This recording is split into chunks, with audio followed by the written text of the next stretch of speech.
up, everyone? Hope we're all doing well. I'm going to be ranking the best boxers in the UFC. Now, there will be 20 fighters that I'm going to put into a tier list, and all 20 fighters are ranked fighters in their respective weight divisions. There's a couple of questionable ones, but given the context surrounding their boxing, I thought it was only fair to involve them in this tier list. Now, guys, we are going to start off strong. We're going to start off with Max Blessed Holloway, the self-proclaimed best boxer in the UFC, baby. But is that the case? I don't think so. I don't think he's the best boxer in the UFC. That was a while back now, but regardless, Max Blessed Holloway doesn't mean he has bad boxing. He's got very, very crisp boxing. That's the best way of viewing Max Holloway's boxing, in my opinion. It's very, very crisp. His shot selection is absolutely amazing. His straight shots are fantastic, and he doesn't pack much of a punch, but he makes up for it with his volume. But in all fairness, he has shown a bit more power in recent fights against like Justin Gaethje and the Korean Zombie. But regardless, his footwork's really good as well. That's really unnoticed. He does a great job of going orthodox and southpaw. I don't know which side's actually better, because he does such a great job in both stances. Not only that, his head movement is good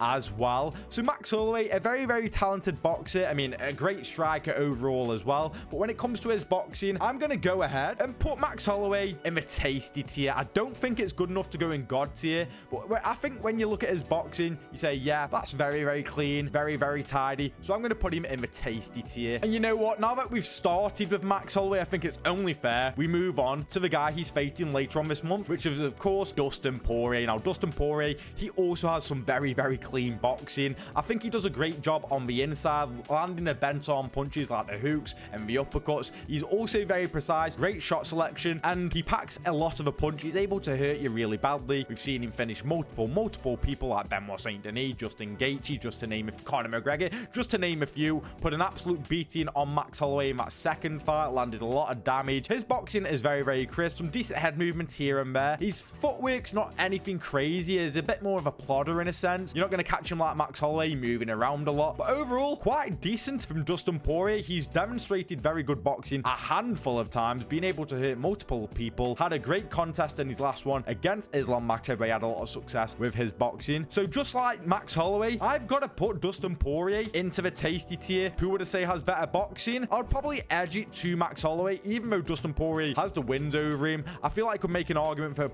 Dustin Poirier over Max Holloway, but for me, he's got to go in the tasty category. Now we're going to move on to someone who's also on the same card as Dustin Poirier and Max Holloway, Paulo Costa. Now, you might laugh at that, scoff at that. He is currently ranked, and when he was on the come up, well, he was known for his devastating boxing, but is he that great? Well, let's discuss about it. Now, Paulo Costa on the come up, he's kind of lost his ways a bit, and I feel like a lot of that has to do with his momentum and the mental side of things. Once he got knobbed by Adesanya, his confidence kind of went all the way down. This is a guy who would walk down Yoel Romero and go to war with him, whereas nowadays he's a bit more reluctant, as we saw in his last performance against Sean Strickland. But Paulo Costa, yeah, his defense wasn't the best. I remember when Uriah Hall dropped him with a jab, and not only that, you know, he hasn't got the best of straight shots, but where he really starts to do well with his boxing, I'd say he's more to the hooks. On the come up, I don't think he does much of it nowadays, but he used to throw a lot of hooks and mix it head and body. He did a great job of going head and body, keeping people second guessing on whether he was going to the head or body, and had a lot of success of going to the body. I'd love to see him go back to that, where he pressures people and goes a lot to the body, but unfortunately he doesn't do that much anymore. I still think Paulo Costa's an okay boxer, but ultimately I have to consider how he's been in recent years, so I've got to put him in boxer size. I want to put him in good, but considering his last few performances, I think it's quite fair to put him in boxer size. You could make an argument for good, but ultimately, yeah, it's boxer size for me, guys. And now we're going to go all the way down to the flyweight division, and we've got one of my favorite Mexicans, Brandon Moreno. Now, Brandon Moreno, he has very slick boxing, man. I don't think you can disagree against that. He's very slick with it. Sometimes you'll see him use the Philly shell. Got very fast hands. Would you say he packs a punch? Not necessarily, but he can hurt you, like we saw with Davison Figueiredo. In their 4 fights, he was able to hurt Davison Figueiredo a few times. He has a granite chin. That doesn't play any part into his boxing skills, but I just pointed out anyway. Then again, every Mexican has a granite chin. But now we're getting off course. But no, overall, Brandon Moreno has some very good boxing. I remember in I think it was the third fight of Pantoja, the most recent fight, where he landed a great left hook to the body after he slipped a shot and landed a great left hook to the body. He has some good head movement. He has good overall defense, as we've just seen against like Amir Albazi and Steve Erceg. He has some good snappy shots. I'm very comfortable with putting Brandon Moreno in the tasty tier. I think it's very nice to watch. I think he's very slick with it. He doesn't get hit too much. He has been hit, don't get me wrong, but nothing to a crazy amount in my opinion. So I'm quite confident in putting Brandon Moreno in a tasty tier. Now we're moving on to the welterweight division, where we're talking about one of the more controversial ones, because this time round we have Kamaru Usman. Now why has he made it onto this list? I don't remember if you guys remember this, but a few years back there was a lot of talk that Kamaru Usman has the best jab in all of the UFC. I remember, I think it was after the Gilbert Burns fight, with so many people hyping up Kamaru Usman and his boxing, saying it's incredible. And do I believe it's incredible? I'm going to be completely honest, no. Don't get me wrong, he has a very solid jab, but other than that, that's about it. He landed a great right hand on Jorge Masvidal. He landed some okay shots on Colby Covington as well, who gets hit quite often anyway and is just mid. I think he's okay boxing. He's got a well-established jab, and that's really about it. When you see him throw hooks and whatnot, it's kind of just it's like he's underwater, very sluggish, throwing from very far back. It looks very chaotic. Don't get me wrong, it does work for him here and there, but it's nothing crazy when it comes to his boxing. I would say that Kamaru Usman has to go in the good tier, maybe even boxer size, to be completely honest, but I'll let him off and put him in good tier because he does have a very, very well-rounded jab. It's a very snappy jab for him, so I'm going to put him in the good tier. But if you want to make an argument for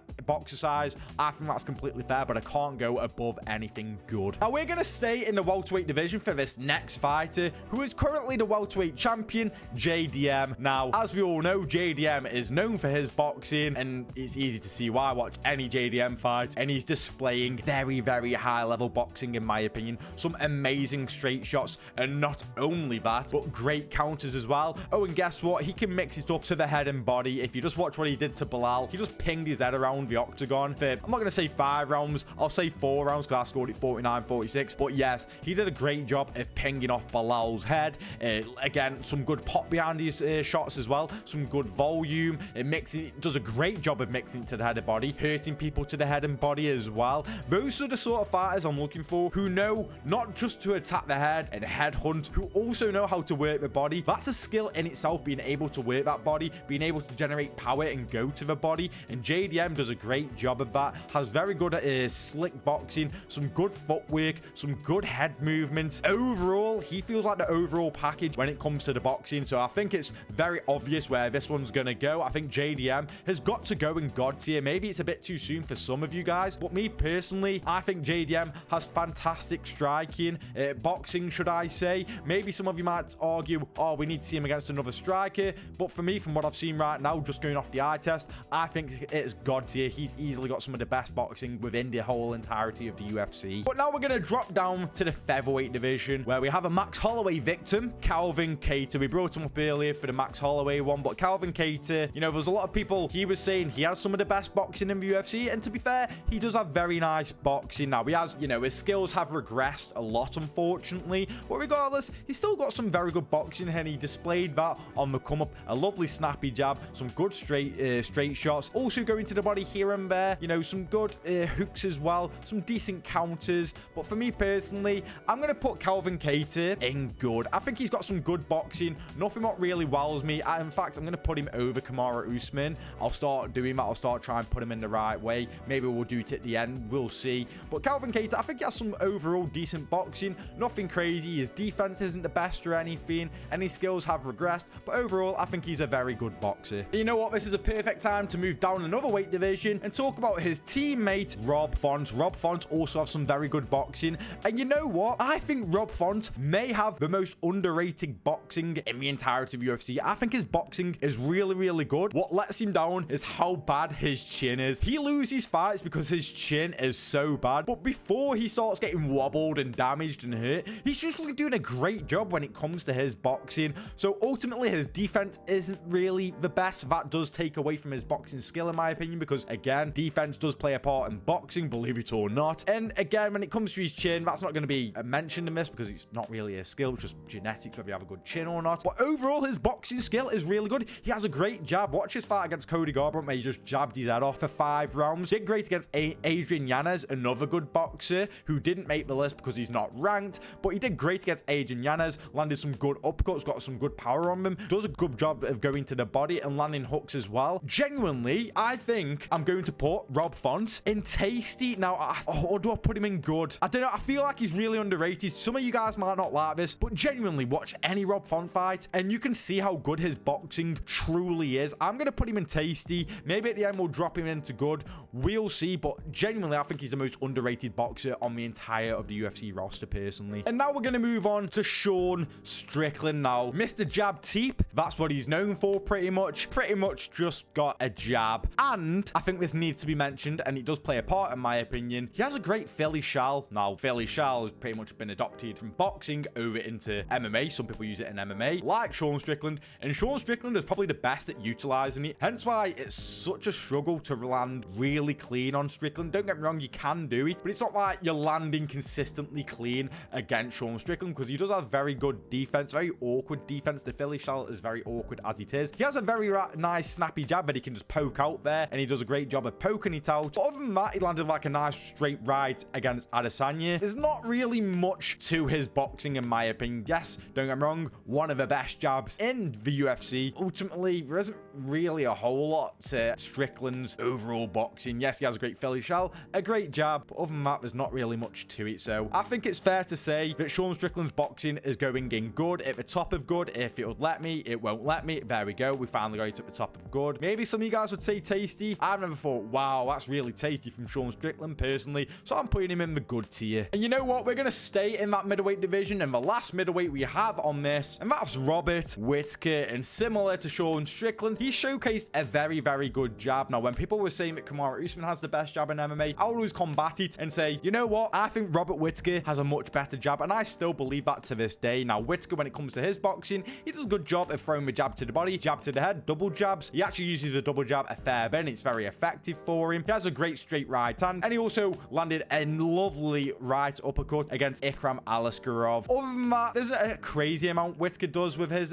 boxing, in my opinion. Has some decent head movement as well, in all fairness, and some okay footwork. But ultimately, nothing crazy from his boxing. Kind of like Strickland, a very, very educated, great jab. So I'm going to put Robert Whittaker, sorry. I'm going to put Robert Whittaker, if I could find him at the bottom here. There we go, the Reaper himself. I'm going to put him in good. I'm actually going to put him just below Strickland, only because I feel like Strickland's Philly shell is amazing. It should be more, you know, people need to include it a bit more when it comes to his boxing, in my opinion. If you want to change any of this around on the order, I'm okay with that. And if you disagree, whatever. This is my personal opinion. But I think Whittaker also goes in the good category. Now, next up, we have one of the greatest to ever do it. He's just reclaimed gold against Diego Lopez. Of course, I'm talking about Alexander Volkanovski now. When it comes to Volkanovski, his jab is absolutely beautiful. In fact, he may have the best jab. I don't know at this point. He's got a lovely snappy jab. Not only that, he has lovely straight shots in general. Very, very snappy, very, very crisp. The timing on his shots, the shot timing is very unreal. He does a great job of going to the body as well from out of range. Inside the pocket, he doesn't really do much when it comes to his boxing. He can land hooks here and there as well. But I think simply alone for how great his jab is and his 1-2 is and his cross, I think I'm going to have to put him in tasty. His footwork is also insane. His defense is incredible as well. And I feel like this does play a part because of how good his fight IQ is as well. But believe it or not, the better your fight IQ, better you are at fighting in general. So of course, a skill like this is going to be improved a lot more because of his fight IQ. But I've got to say, in my opinion, I've got to put Volkanovski in tasty. It would make no sense. And I'm going to put him at the top of it. Overall, it's not like he's doing a well-rounded thing with his boxing, but I just think his jab and his 1-2 alone is so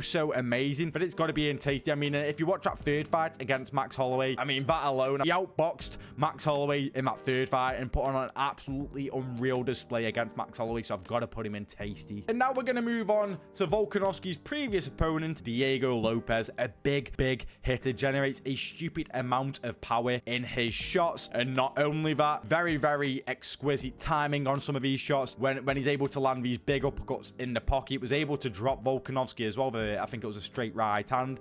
Quite a competitive fight in points as well. Problem with Diego Lopez, doesn't really have much defense whatsoever. The head movement doesn't exist. Footwork, he's a bit of a plodder. You know, he was really puzzled by Volkanovski's footwork, and that really let him down. You know, it's more of his bent on punches what would get him a long way. Don't get me wrong, he also landed, I think it was a big right hand on Ortega. He's capable of landing some straight shots as well, but it's more what he can do in the pocket when he's very close up in range. That's where he really shines with his boxing. Has great uppercuts. That's like his best shot, in my opinion, a right uppercut, and some great hooks as well. Doesn't really go to the body. He head hunts a lot. So therefore, Therefore, I'm going to put Diego Lopez. I'm going to put him in good. Low-key, I want to put him in box size, but I feel like that's quite unfair on him because he's able to utilize his power so well, and his timing's really good. So I'm going to put him in good. Maybe just above Kamaru Usman. Who knows? I don't know, actually.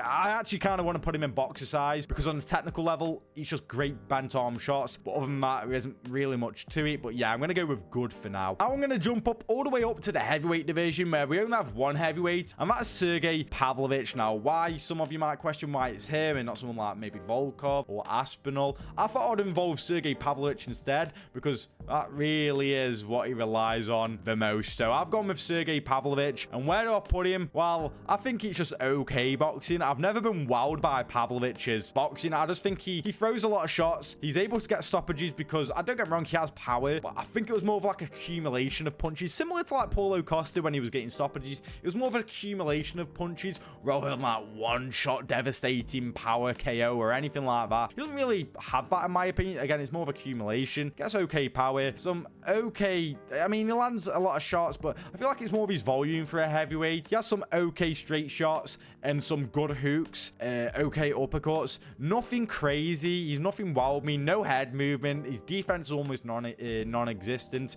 His footwork, he's a big plodder, as we saw in the Volkov fight. So when it comes to Sergey Pavlovich, I'm going to put him in boxer size with Paulo Costa. And now we're going to move down a weight division to the light heavyweight division. A former champion, Alex Pereira. Now, obviously, Alex, I think he's a very skilled boxer. I'm going to be completely honest with you. And obviously, it ties into his kickboxing as well. But his boxing alone, he has a lot of stupid power. We all know this. This guy could flick your chin and you're out unconscious for 20 minutes. Absolutely crazy power. Not only that, but he has a wide variety of shot selection. You can see him land some good hooks, good uppercuts, and great straight shots as well.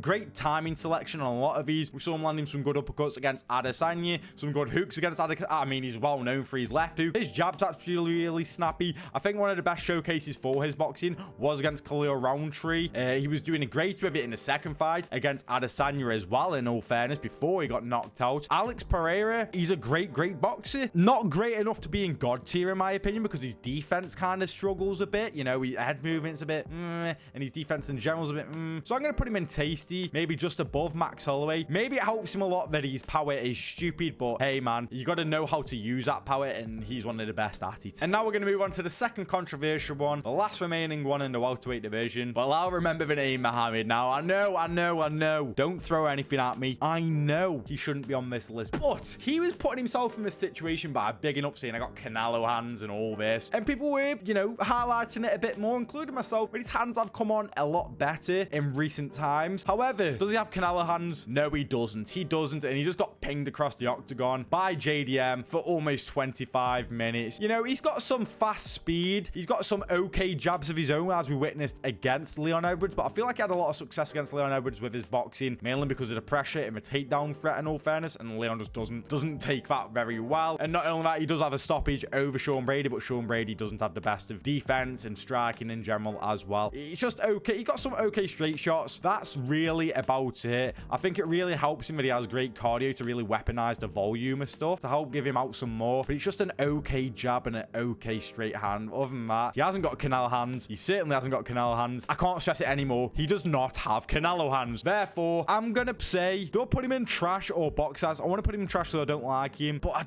I don't think he has anywhere near as good as like Paulo Costa or Sergey Pavlovich. I am gonna put him in trash. He's just got an okay jab, and he makes up for it with some okay speed as well and volume. And now we are left with just 5 people left. And who are we gonna go with for this next one? I'm gonna go with Justin Gaethje. Now, Justin Gaethje, he's not someone who's gonna piece up like a 6-punch combination or anything like that, but I genuinely believe Justin Gaethje has some of the best timing when it comes to his shots, and not only that, his shot selection as well. One of my favorite shots by him is when he landed that peach of an uppercut against Michael Chandler, what sat Michael Chandler down. He has very good hands, very good power. Was it the only person to, well, no, he's not anymore, but was the first person to drop Max Holloway. So yeah, Justin Gaethje, very good. Lovely jab on him, by the way, when he actually decides to use it, as we saw in the third round in the first fight against Rafael Fiziev. He has some very good boxing, very good uppercuts and hooks, and also some good straight shots as well. Doesn't really go to the body too much, and his defense does let him down a fair bit, a bit of a plodder, not much head movement. Has some some decent counters though, in all fairness. So I'm going to put Justin Gaethje. In fact, I need to show the screen. I'm going to put Justin Gaethje maybe in tasty. I just feel like the shot selection and the timing of his shots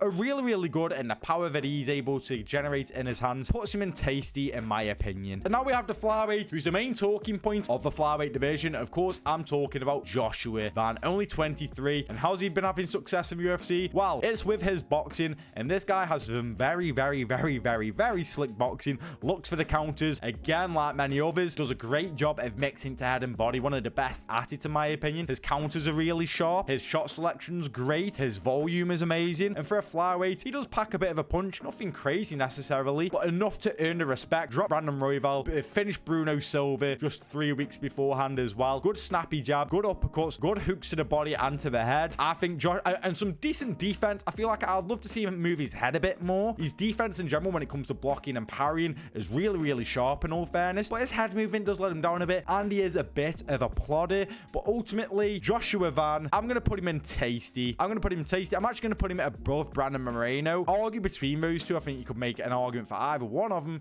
but I'm going to put him above Brandon Moreno. Maybe some recency bias comes into that as well. Joshua Van comfortably goes into tasty, in my opinion. And now we have 3 remaining, and we're going to go with Sean O'Malley. Now, this guy was saying how he would love to go over and fight Javante Davies, or I think it was Devin Haney. I can't remember which one it was, which boxer it was, but he was saying that, and he does have some good hands. He's able to create a lot of power using his height and leverage to his advantage. You know, generates a stupid amount of power, has a lovely snappy jab, doesn't really go to the body too much. I think it was Rowley and Piver when he really unloaded on the body and whatnot, but doesn't really go to the body too much, I would say, especially with his hands. Has some good uppercuts and some good hooks, in all fairness. I think he's very, very flashy with it, very stylish with it. His footwork is great as well, can do great in orthodox and southpaw. His head movement's okay, his blocking's okay as well, nothing crazy, and his counters are quite sharp as well. So I think it's quite easy for this one. Sean O'Malley, he's joining a tasty one. Maybe there's too many people in tasty. We are gonna go over this and maybe see where I put people as a final verdict, but for now he's going into tasty. And now we're left with just 2 fighters, and they are 2 of my favorite fighters. Now, if you know who my favorite fighter is, we're just gonna start with him, Petr Yan. Now, get ready for a glazing sesh. I think Petr Yan's boxing is absolutely sublime.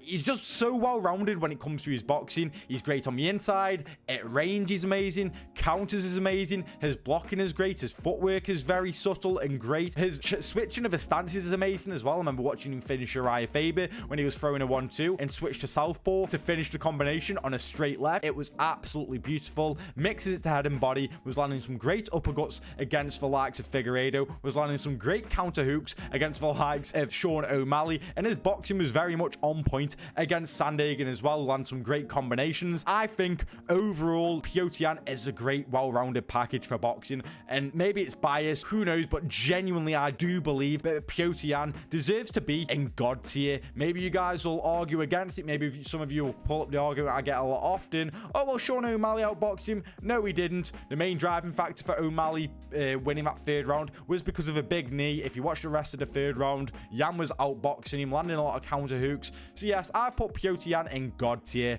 I feel like that might be quite controversial, but regardless, everyone knows that he has amazing boxing. And last but not least, we all know who it is. Yeah,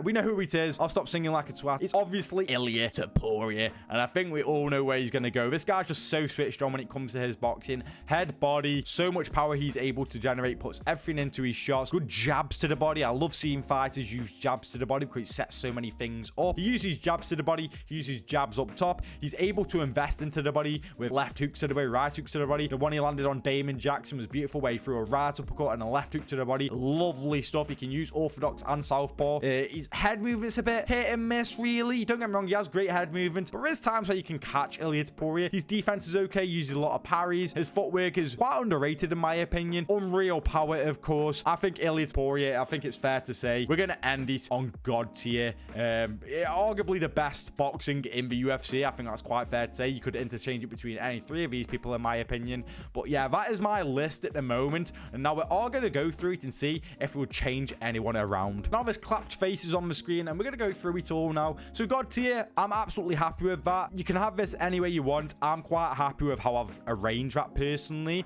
Then we have tasty. Now there's a lot to go through here. That's taking up most of this tier list. Anyone who I think could maybe drop drop down. I'm not going to organize all of this because it will take all day. Anyone I could think could maybe drop down to good, and not necessarily. I think I have got this spot on. Again, I know maybe people argue for Rob Font, but again, I think he's got tasty boxing. I think he's really, really underrated. So I'm going to keep him in tasty. When it comes to good, do I think everyone deserves to be in that? Yes, maybe I'm being a bit harsh with a few of them, but I think ultimately I'm quite fair at the same time. In fact, actually, I might make 2 changes here. I'm going to put down to boxer size Diego Lopez. I'm going to put him at the top of it. I'm not stopping there. I'm going to put Kamaru Usman in boxer size as well. I just think he's got a great jab, but he doesn't really use it too much either. I mean, Buckley didn't really use it against. Hamzat didn't really use it against. Not much really went on in that fight. So I'm going to put him in box size. Diego Lopez, maybe I'm being a bit harsh actually because of how much he's been able, how much success he's had. But I'm still going to shut up. I'm putting him back in. Okay, I'm putting him back in good just because of how much damage he's able to cause.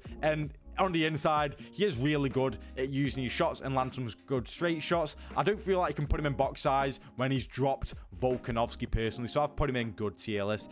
And yeah, I'm keeping Bilal in trash. That's just how it is. But let me know in the comments, how would you see this list? Do you agree with some of the people I've selected? Do you think there should have been other people who should have got selected for this tier list instead? Let me know. Let me know how you would arrange it, whether you agree or disagree. I know there's going to be a lot of out there who don't completely agree, and that's fine. Make your arguments in the comments. I'd love to hear from it. I know this has been a long video, so if you've made it this far, I appreciate it so much. Thank you so much. If you've loved the video, make sure to like and even consider subscribing. Thank you for watching, and I'll see you in the next one.